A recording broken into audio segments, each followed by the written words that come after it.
What's up everyone, welcome back to a brand new video. Today, we'll be continuing What If Goku Got Ultra Instinct in the BUU saga. Last time, we covered the Goku Black arc. With Goku now having Ultra Instinct, that definitely affected this one, since Zamasu was stealing his body after all. Goku Black got stronger in his own right, eventually being able to tap into Ultra Instinct, but only briefly. He didn't have the same control over it that Goku did. That allowed him to be defeated in a fight, causing Zamasu to get desperate and merge with Goku Black. Make sure to check out that last part if you haven't already. For this part, let's hit a like goal of 3,500 likes. Once we hit that, I'll continue with another part to this series. Anyways, let's pick up right where the last part left off. As we saw, Goku's Ultra Instinct was enough to defeat Zamasu. He finally found a way to tap into the completed Ultra Instinct, being pushed to the brink, forcing himself to ascend. He now finally knows what his goal is, the true version of Ultra Instinct. It's a win-win in that sense. He not only defeated Zamasu, but learned more about himself and what he's actually pursuing. Now that the dust is settled, it seems things can actually turn back to normal, at least somewhat normal. Trunks is amazed to see that Zamasu was actually defeated, even after he fused. It's a shame that so much was destroyed, but at least they preserved Earth and people are still alive. Trunks thanks Goku and Vegeta for their help. But he's a bit confused. What was that power Goku showed off? I mean, he already saw Goku's Ultra Instinct, but not this kind of Ultra Instinct. Plus, whatever technique he used to actually kill Zamasu, he doesn't know that either. On the trip back, Goku explains more to him, and they get back to the present timeline safely. Vegeta's pretty intrigued by it too. Sure, he's still not too interested in Ultra Instinct because it doesn't really suit him, but it was a very impressive display. He can't deny that. Not to mention Goku using the Hakai. Trunks sticks around in the present for a few days. While the time machine gets refueled, he catches up some more with everyone back there.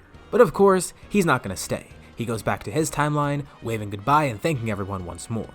They may finally have peace again. Hopefully this time it's long lasting. Now it's time to actually go beyond this arc. And during this year time skip there actually will be a certain development. Immediately, once he's back on Beerus' planet, Goku tells Whis everything.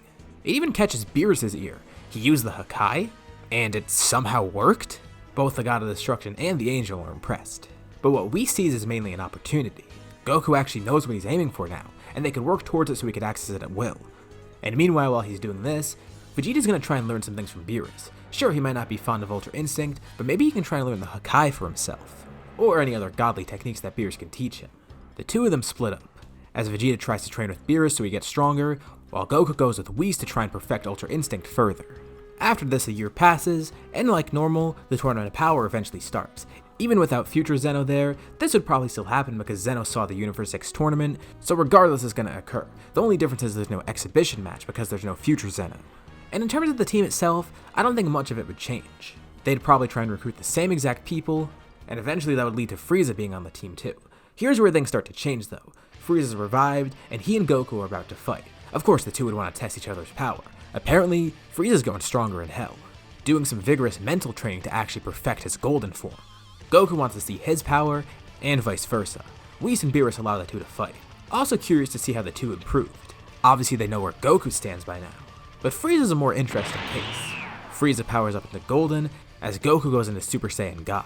Frieza's a bit confused. Red hair, why not use that other weird form that he had before? The one where his hair stayed black but all flowy. Goku tells Frieza that he thinks this is enough. Frieza asks if he's mocking him, and Goku says no. It's just that he thinks if he uses full power, the fight would end kinda quickly. Frieza brushes this off as Goku being cocky, and the two begin fighting. In God, Goku actually does match Frieza's power.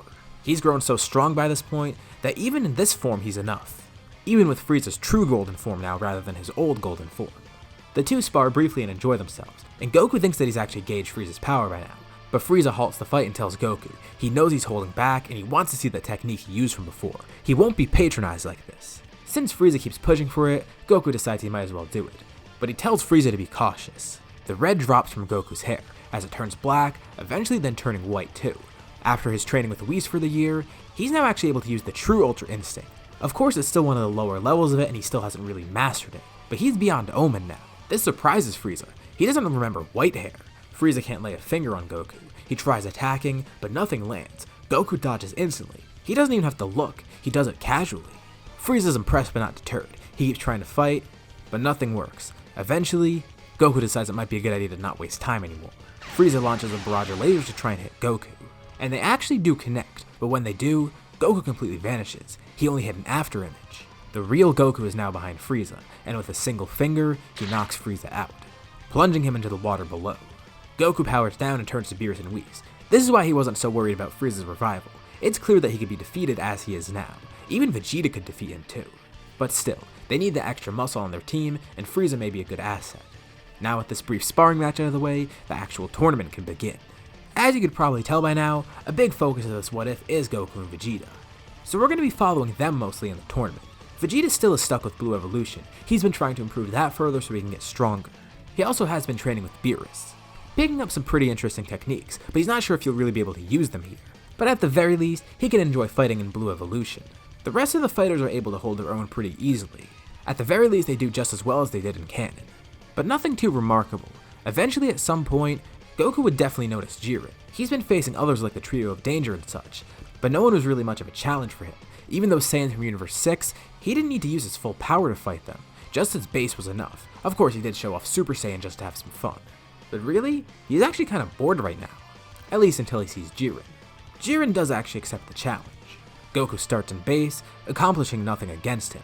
He works his way up, going all the way towards Super Saiyan Blue even, something that he doesn't really use too often. He's had it for a pretty long time, but hasn't used it at all since he's been really focused on Ultra Instinct. He was thinking that maybe this would be enough, but surprisingly, even this isn't. Jiren must be really strong. He might actually have to bring out Ultra Instinct. After getting completely washed by Jiren in Super Saiyan Blue, he powers back down to base, surprising Jiren. Is he really giving up that easily? Well, not really.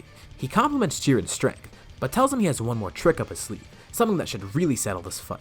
Suddenly, it feels like the entire arena is shaking. It's almost as if all the fighting stops. Everyone looks over to watch. Zeno looks on in awe, as well as all the gods of destruction who just look on really confused. The destroyers are flabbergasted. That's a sentence that I really thought I'd never say, but they're completely in awe as well. There's no way that's actually what they think it is, right? An immense heat is felt throughout the arena.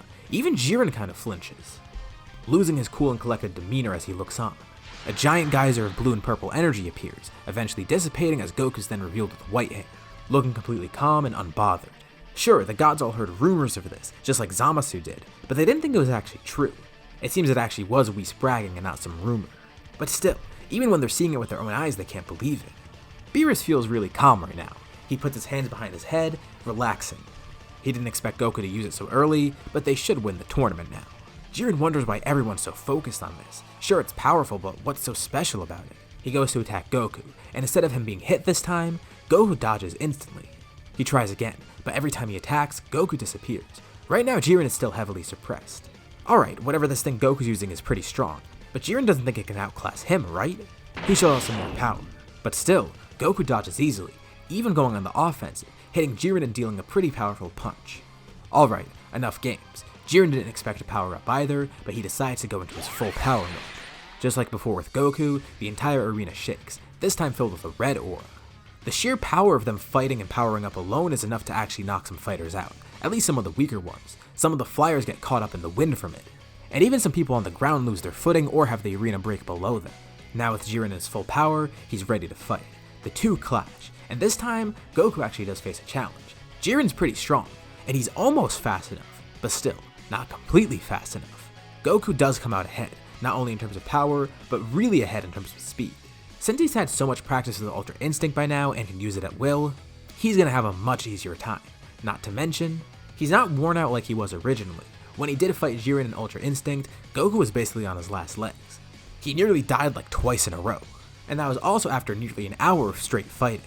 Here, Goku's at full stamina and full power. Plus, he's got full control. He definitely has a big advantage right now. As the two are fighting, surprisingly someone else jumps in. It's Toppo. Goku didn't expect someone to join Jiren, and Jiren says that he doesn't need help. He tells Toppo that he's going to handle this alone, but Toppo says no. He clearly does need help. The Pride Troopers need to stick together. Jiren needs to put aside his arrogance and actually accept this. Have some trust in him for once. Toppo doesn't wait for Jiren to confirm. Immediately he decides to break out his God of Destruction mode. Surprising Goku, now he has two opponents, and both seem pretty strong. Dispo sees this and tries to join in too, going into his light speed mode, but before he can even get there, someone stops him. Dispo's surprised. How did someone outspeed him? There's no way he just got punched right now. But he looks over and sees Vegeta's the one that's going to face him. And as you'd expect, Blue Evolution Vegeta versus Dispo is a pretty broken matchup. Vegeta defeats him pretty easily. Knowing that Jiren is supposed to fight Goku alone, Vegeta jumps in and tries to get Toppo away too. A lot of the other fighters just watch on in awe. But as for Universe 7, they take this opportunity.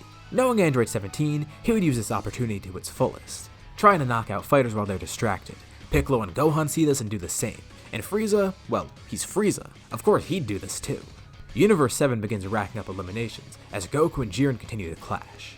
Jiren's getting frustrated, but Goku decides that it's time to end this. He hits Jiren square in the gut with a powerful punch, forcing Jiren on his knees. He's annoyed to have been defeated, but as he's there on the ground, he actually smiles and chuckles a bit. He never thought he'd see someone to match his power. It seems like the universes are bigger than he thought.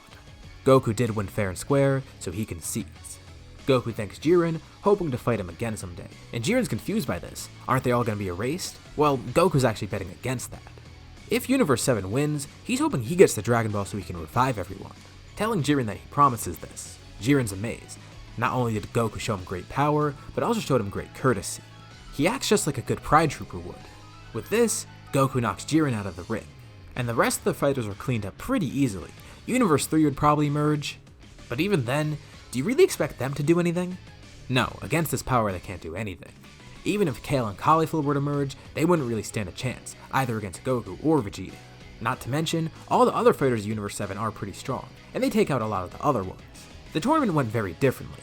Not just the fights being easier, but the structure completely changed. Universe 7 wins, and this time, Goku's the MVP. And as I mentioned, he would wish to revive all the other universes, and with that, the tournament of power ends with a good ending. But one result of this is Frieza being revived, as a gift from Beerus. Goku's surprised to see this, but Whis laughs. Didn't Goku say that this wouldn't be an issue? Goku smirks in response. Yeah, this won't be a big deal.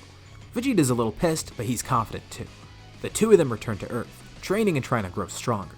Vegeta actually tells Goku that he has some new techniques up his sleeve, but he hasn't really had a chance to use them. They're techniques of a god of destruction, so it's not really something he could use in a sparring match. But maybe he'll get some use out of them soon, and it appears they're going to see that. Because next we head into the Broly movie. Frieza realized that Goku is way too strong to face, so he needs an ally. Broly is recruited like normal, and everything leading up to him arriving on Earth goes the same. First he faces Vegeta. Vegeta paces himself, and not much is altered about the fight.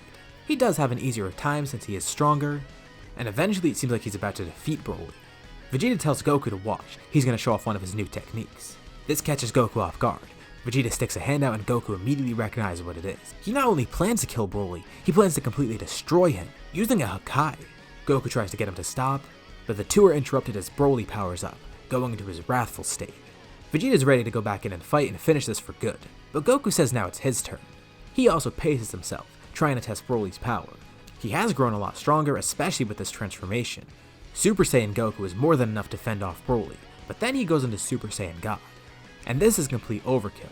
Easily, he knocks Broly out.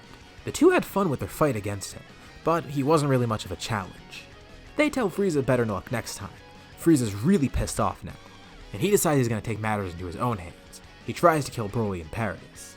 But before he can attack them, Goku and Vegeta jump in front of him. Chi-Lai and Lemmo take this opportunity to grab Broly and escape, dragging him aboard a ship as they leave, with Paragus barely able to get on too as they all head off back to Vampa. This only angers Frieza even more. Now he doesn't even have a ship. They all stole it and went back to Vampa. But whatever, clearly they weren't enough to do the job. Frieza will finish this himself. Vegeta steps in, telling Goku that he already had his fun. Goku could have easily used Ultra Instinct to end the fight against Broly right away, or against Frieza too. But there'd be no fun in that. Vegeta tells Kakarot he's foolish for this. Not that he wouldn't have done the same, but because now it's his turn. It's only fair that he gets to go now, right? Vegeta powers up into blue. Regular blue, not even blue evolution, and Frieza's confused. He saw that blue evolution form during the tournament. He can't believe it. He's being mocked again. Not only is he fighting the second fiddle, but he's not even fighting the second fiddle at his full power. Vegeta laughs. Oh, Frieza wants to see him at his full power, huh? Fine by him. Vegeta powers up into blue evolution, immediately getting a huge advantage over Frieza. Even in blue he was able to take him on, but this just makes a massive gap. He's tired of Frieza's presence in the universe. He didn't expect him to be revived after the tournament, and he doesn't want the Emperor to stick around. This time, he can take solace in the fact that he gets to kill Frieza.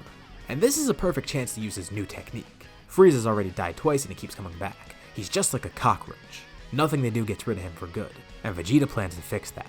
He gets Frieza on his knees, sticking out his single hand in front of him. He smirks as he looks down upon Frieza, saying one word. Hakai!